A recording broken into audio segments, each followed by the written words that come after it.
Fancy saris, కంచిపట్టు సారీస్ కి ప్రత్యేకంగా పెట్టింది పేరు మన పూర్ణిమ ప్రింట్స్, KPHP అండ్ మాదాపూర్. నమస్కారం. కార్తీక పురాణం 19వ రోజు పారాయణలోకి వచ్చాం. నారద మహర్షి పృథుభూపాలుడికి కార్తీక వ్రత నియమాలను గురించి చెప్తున్నాడు. అయితే పురాణంలో ఎన్నో రకాల నియమాలు చెప్తారండి. కార్తీక వ్రతం ఆచరించేవాడు ఏం చేయాలి, ఏం చేయకూడదు, ఏం తినాలి, ఏం తినకూడదు, ఎక్కడికి వెళ్ళొచ్చు, ఎక్కడికి వెళ్ళకూడదు, ఎట్లా ప్రవర్తించాలనేది పురాణవీతమైనదైతే చాలా విశేషమైనదండి. జన్మానికో శివరాత్రిలాగా మన జీవితానికి 1 సంవత్సరం చేయగలిగితే చాలా ఎక్కువ. కానీ ఈ కాలంలో మనం కొన్ని తరాలుగా ఇది ఎప్పటి సంగతి వింటున్నాం మనం? కార్తీక పురాణము వ్యాసభగవానుడు రాసింది, స్కాంద పురాణ అంతర్గతం కదా. పద్మపురాణంలో ఇది పౌర్ణమి తర్వాత పద్మపురాణంలో ఇది చెప్పుకుంటున్నాం అనుకోండి. స్కాంద పురాణము పద్మపురాణము రెండు కూడా వ్యాస మహర్షి వ్యాసప్రోక్తాలు కదా, వారు రచించినవి. అయితే ఈ కాలంలో కలియుగంలో మనం వచ్చిన చివరి అధ్యాయం అంటే కలియుగపు చివరి భాగంలోకి వచ్చేసాం కదా. ఇప్పుడు వ్రతం అంటే, కార్తీక వ్రతం అంటే వీలైతే నెలంతా పగలు ఉపవాసం ఉండి రాత్రి భోజనం చేయగలగటం. ఈ సందట్లో మనం చెప్పులు వేసుకోకూడదు అంటే కుదరదు, చెప్పులు వేసుకోవాల్సిందే. ప్రతిరోజు మనం నదీ స్నానం చేయాలంటే సాగకపోవచ్చు మనకి. తర్వాత ఇంకా ప్రయాణాలు చేయకూడదు, కుదరకపోవచ్చు. ఆఫీసు ఉద్యోగాలు ఉన్నవాళ్ళు కార్తీక వ్రతం ఉన్నప్పటికీ, కార్తీక మాసంలోనే ఉన్నప్పటికీ ఏ మీటింగులకో, ఎక్కడికో క్యాంపుకో, దేనికో వెళ్ళవలసే వస్తుంది ఎంతో కొంత. మన జీవన గమనానికి పూర్తిగా యాప్ట్గా కరెక్ట్గా సరిపోయేదైతే ఇది కాదు.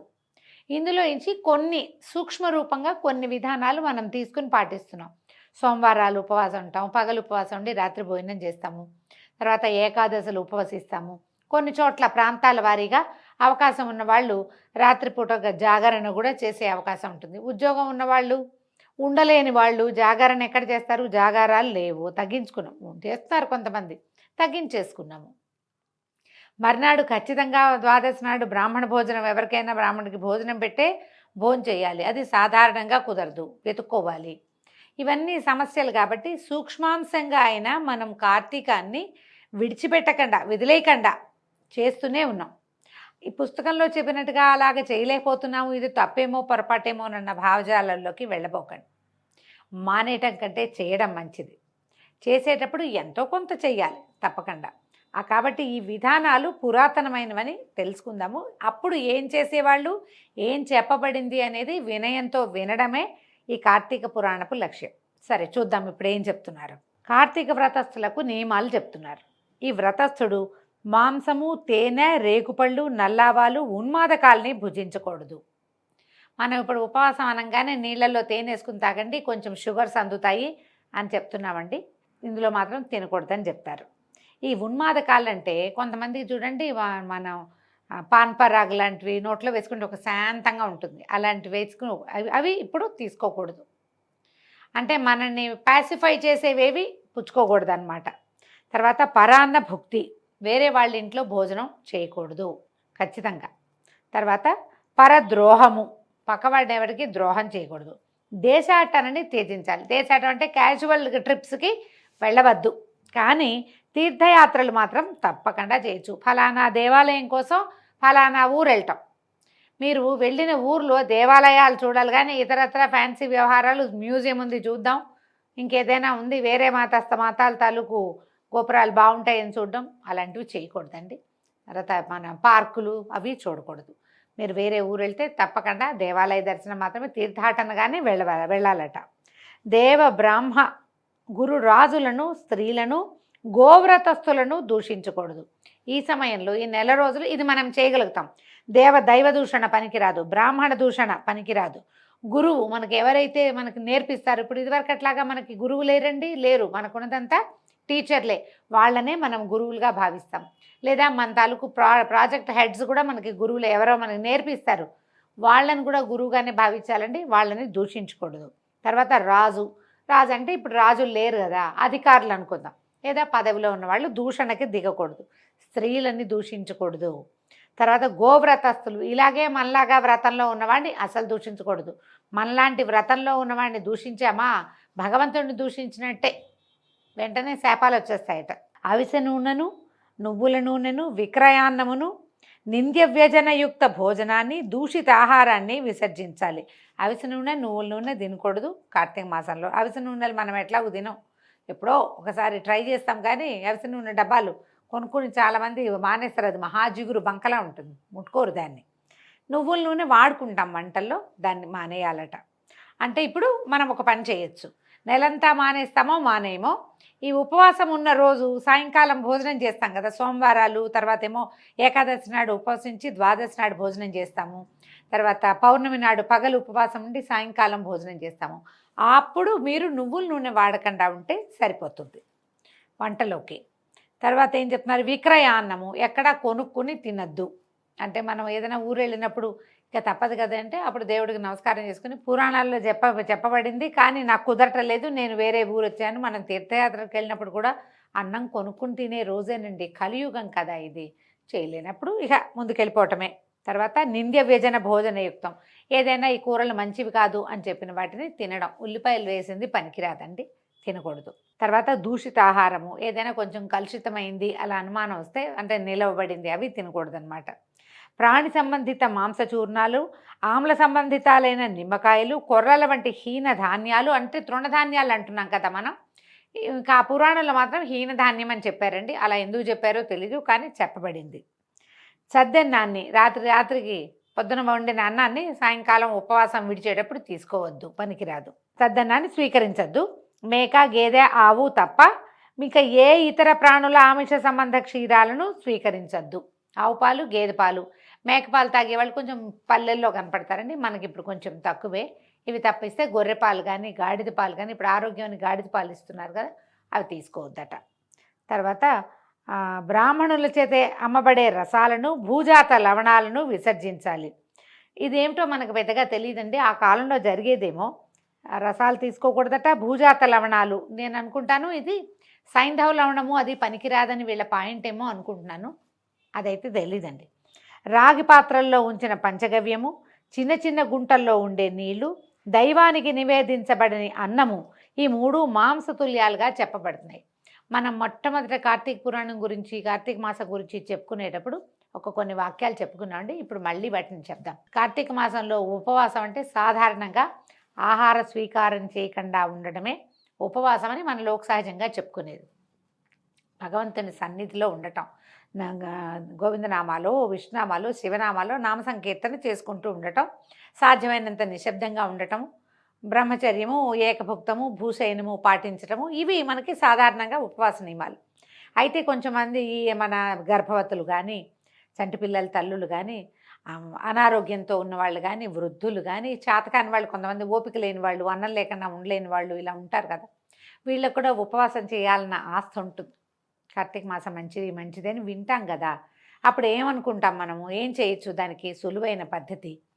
మనం ఉదయకాలంలో వంట చేసుకుని, స్నానం చేసి శుభ్రంగా దేవతార్చన ముగించుకుని, దీపారాధన, అర్చన కాకపోతే దీపారాధన చేసుకుని, వాకిట్లో తులసి దగ్గర, వేదిగుమ్మం దగ్గర ఒక దీపం పెట్టుకుని వంట ముగించేసి, చేసిన వంట మొత్తాన్ని భగవంతుడికి నివేదన చేసేయండి. ఊరగాయలు తినద్దు. ఈ ఉపవాసపు రోజులు అంటే సోమవారాలు, పౌర్ణమి ఉపవాసం అని చెప్పుకుంటాం కదా, ఏకాదశులు, ఊరగాయలు తీయద్దు. డబ్బాల్లోవి పొళ్ళు కానీ అవి కానీ ఏమీ తీయబోకండి. ఏం కావాలో అవి వండేసుకోండి. ఆ వండిన ఆహారాన్ని భగవంతుడికి నివేదన చేసేయండి. అన్నము, పప్పు, కూర, రసము, తర్వాత ఏదైనా పచ్చడి చేసుకుంటే అది, పిల్లల కోసం ఏదైనా చిన్న తీపి పదార్థం చేస్తే అది కూడా, పళ్ళు మన ఇంట్లో ఉన్నవి, వీటిని దేవుడికి పొద్దున నివేదన చేసేయండి. మీరు అదే పదార్థం తింటే బయటది ఏది స్వీట్ డబ్బా ఉందని అందులోంచి ఒకటి నోట్లో వేసుకోవద్దు, బిస్కెట్లు కనపడితే ఒకటి తీసి నోట్లో వేసుకోకండి, విడిగా పెట్టిన పళ్ళు వద్దు. దేవుడి దగ్గర ఏది నివేదన చేశారో అది మీరు తీసుకుంటే కనుక అద్భుతమైన ఉపవాసం అవుతుందండి. భగవంతుడి సమీపంలో ఉండటమే అది. నివేదన చేయబడని పదార్థం తింటే మాంసాహారం దాంతో సమానమట. ఇప్పుడు ఇది వ్రతస్థులకి ఖచ్చితంగా చెప్పబడింది. మనం వ్రతస్థులం కాదు, ఏదో సామాన్యంగా వెళ్తాము. మనం కూడా ఇలాంటి విధానాన్ని అవలంబించవచ్చు. ఆలోచించి ఇలాంటి ప్రయత్నం చేసుకుంటే ఉపవాసం ఉండలేని వాళ్ళు కూడా భగవంతుని సమీపంలో వసించడానికి ప్రసాదం తీసుకోవటం ఒక ఉపయోగకరమైన పని.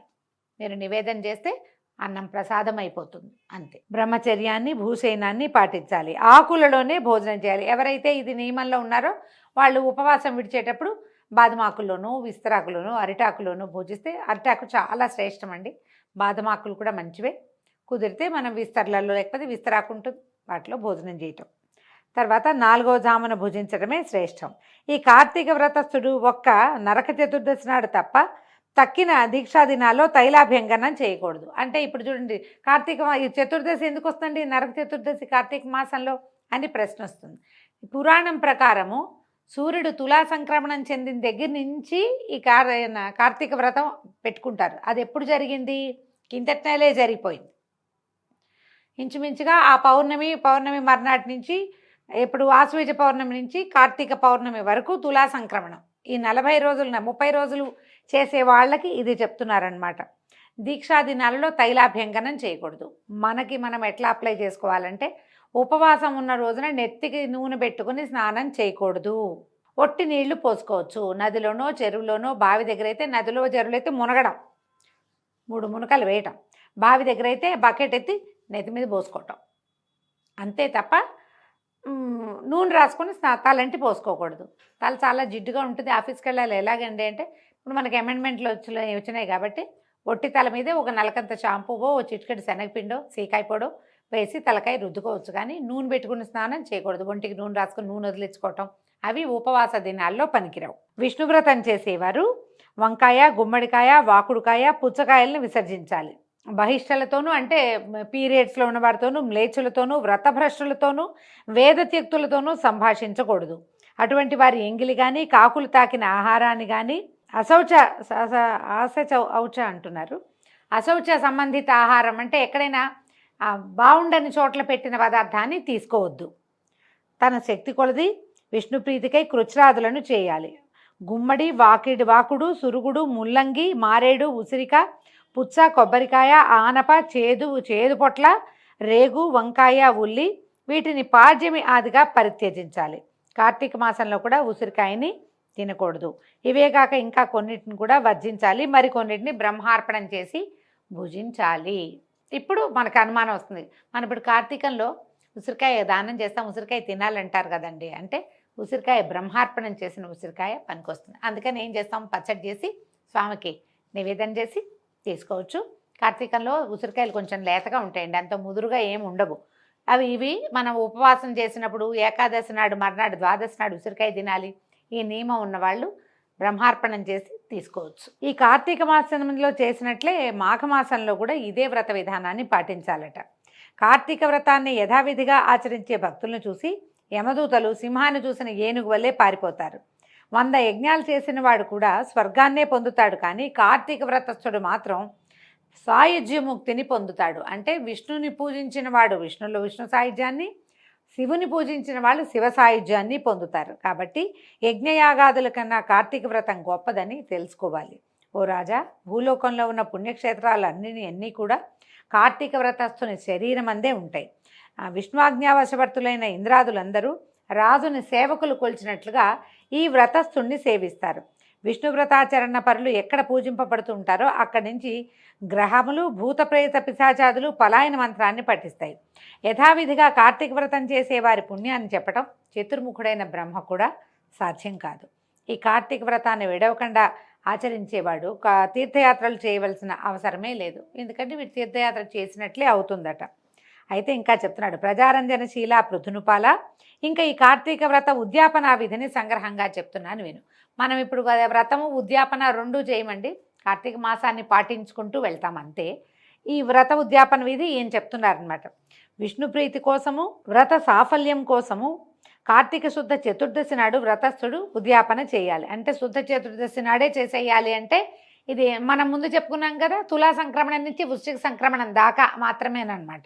తులసిని స్థాపించి దాని చుట్టూ తోరణాలు కలది, 4 ద్వారాలు కలది, పుష్ప వింజామర్ల చేత అలంకరింపబడింది అయినటువంటి శుభప్రదమైన మండపాన్ని ఏర్పరచాలి. 4 ద్వారాల వద్ద సుశీల, పుణ్యశీల, జయ విజయులనే 4 ద్వారపాలకులను మట్టితో ఏర్పరిచి వారిని ప్రత్యేకంగా పూజించాలి. విష్ణు ద్వారపాలకులు వీళ్ళు. తులసి మొదట్లో 4 రంగులు గల ముగ్గులతోటి సర్వతోభద్రమనే అలంకారాన్ని చేయాలి. దానిపై పంచరత్న సమన్వితము, నారికేళ్ల సంయుక్తము అయినటువంటి కలశాన్ని స్థాపించి శంఖచక్ర గదా పద్మధారి పీతాంబరుడు లక్ష్మీ సమేతుడు అయిన నారాయణుణ్ణి పూజించాలి. ఇంద్రాది దేవతలను ఆయా మండలాల్లో అర్చించాలి. మనం చేస్తాం కదా మండపారాధన, అలా చెప్తున్నారనమాట. శ్రీకృష్ణుడు ఏకాదశి వెళ్తున్న ద్వాదశి నాడు నిద్రలేచి త్రయోదశి నాడు దేవతలకు దర్శనమిచ్చి చతుర్దశి నాడు పూజనీయుడై ఉంటాడు కనుక మానవుడు ఆ రోజున నిర్మల చిత్తుడై ఉపవాసం ఉండి విష్ణు పూజను విధి విధానంగా ఆచరించాలి. గురువుల ఆజ్ఞ ప్రకారము శ్రీహరిని సువర్ణ రూపమందు ఆవాహన చేసి షోడశోపచారాలతో పూజించి పంచభక్ష్య భోజ్యాలను నివేదించాలి. గీత వాద్యాది మంగళ ధ్వనులతో ఆ రాత్రి నుండి సేవించుచు మరునాడు ప్రాతకాలము కాలకృత్యాలు నెరవేర్చుకొని నిత్యక్రియలను ఆచరించాలి. పిదప నిష్కల్మషాంతరంగుడై హోమం చేసి బ్రాహ్మణ సమారాధన చేసి యథాశక్తి దక్షిణలు ఇవ్వాలి. ఈ విధంగా వైకుంఠ చతుర్దశి నాడు ఉపవసించిన వాడు విష్ణు పూజ చేసిన వాడు తప్పక వైకుంఠాన్నే పొందుతున్నాడు. ఓ బ్రాహ్మణులారా, మీరు సంతోషించుట చేత నేను విష్ణునుగ్రహమును పొందేదనుగాక. ఈ వ్రతాచరణ వల్ల గత 7 జన్మలలోని నా పాపములు నశించుగాక, నా కోరికలు తీరునుగాక, గోత్రవృద్ధి స్థిరమగుగాక అని బ్రాహ్మణులను నానావిధ క్షమాపణలు కోరుకోవాలి. నేను ఎప్పుడైనా అపచారాలు చేసుంటే నన్ను క్షమించండి. ఈ వ్రతం వల్ల నాకు ఇలాంటి సద్గతులు మా పితరులకి నాకు కూడా కలగాలని దీవించమని బ్రాహ్మణులకి అపరాధ క్షమాపణలు చెప్పుకోవాలన్నమాట. వారి చేత తథాస్తు అని దీవించబడి దేవత ఉద్వాసనలు చెప్పేసి బంగారపు కొమ్ములతో అలంకరింపబడిన గోవుని గురువుకి దానం ఇవ్వాలి. అటు తర్వాత సజ్జనులతో కూడిన వాడే భోజనాదులు పూర్తి చేసుకోవాలి. ఇది పూర్వకాలపు విధి అండి. ఆ కాలంలో కార్తీక వ్రతాన్ని ఈ రకంగా ఆచరించేవాళ్ళు. అంటే సూర్యుడు తులా సంక్రమణం చెందిన దగ్గర నుంచి వృశ్చిక సంక్రమణం దాకా, మరి రవి సంక్రాంతి గురించి చెప్పుకుంటాం కదా మనం. ఈ సంక్రాంతి మధ్యంలో ఈ వ్రత విధానాన్ని ఆ కాలంలో చేసేవారట. మనం మాస విధులు నిర్వహించుకుంటున్నాం ఇప్పుడు. సంక్రమణ విధి కాకుండా మాస విధిని నిర్వర్తిస్తున్నాము. ఏదైనా విధానం ఇంచుమించుగా కాస్త దగ్గరగా ఉన్నది. కార్తీకంలో ఇతరులతో పోట్లాడకూడదు, ఎవరైనా ఉపవాసం ఉంటే వాళ్ళని ఏమీ అనకూడదు. ఇవన్నీ ఈ నియమాలు మనం ఇప్పటికీ కూడా పాటిస్తామండి. చాలా విశేషమైన సంగతులు తెలుసుకున్నాం కదా. ఈ రోజుతోటి పారాయణ సమాప్తం అయిందండి. రేపు ఉదయం 20వ రోజు పారాయణతో మళ్ళీ కలుసుకుందాం. నమస్కారం.